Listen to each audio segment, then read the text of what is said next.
of course. Hear us, a gripping horror story told from the perspective of a narrator. Realistic, chilling, and written in a compelling storytelling style without dividing it into stages or scenes. Title: She Never Left the Room. They say every house has a story. Ours had a silence, one that crept into your bones the moment you stepped through the door. We moved in during the fall. My wife, Emily, was 6 months pregnant, and we were looking for peace. The house was old, yes. Creaky floors, stained wallpaper. But it was cheap, and we thought we could make it home. The first week was quiet, too quiet. No neighborhood kids, no mailman, not even birds. Just wind scratching at the windows at night.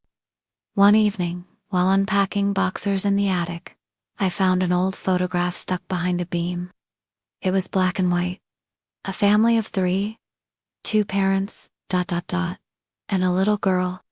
But something about her face was off. Her eyes, they didn't look like a child's. They looked tired, ancient. I flipped the photo. One word was scribbled on the back. Asterisk, asterisk, Sophie. That night, Emily woke me up. She said she heard a voice on the baby monitor. I reminded her we didn't even set it up yet. She stared at me, pale, trembling. It said my name, she whispered. A little girl's voice, over and over. We both barely slept, but in the morning we laughed it off. Stress, maybe. Pregnancy hormones, new house jitters. That's what we told ourselves, until it happened again and again. And then we heard footsteps upstairs. Soft, bare feet running, always ending at the same door. The guest bedroom. The one room we hadn't opened since moving in. We tried to ignore it. We locked the door. We left lights on. But it never stopped. Then one night, the door creaked open on its own. Emily screamed. I rushed upstairs, only to find the room and in the middle of the floor, that same old photograph, torn in half. We called a priest. He wouldn't step inside.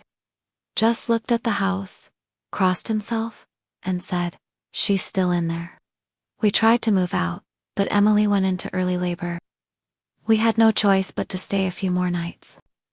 That night, I woke up to the baby monitor, buzzing with static, and then I heard it. Sophie wants to meet the baby.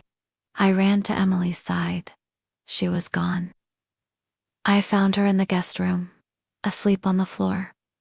She didn't remember how she got there, but on the wall, written in what looked like chalk, were the words, asterisk, asterisk. She never left the room. Emily gave birth 2 days later. We moved out immediately after, but sometimes, at night, the monitor turns itself on, and we hear a girl laughing softly. No one else is in the room, and yet the crib rocks on its own.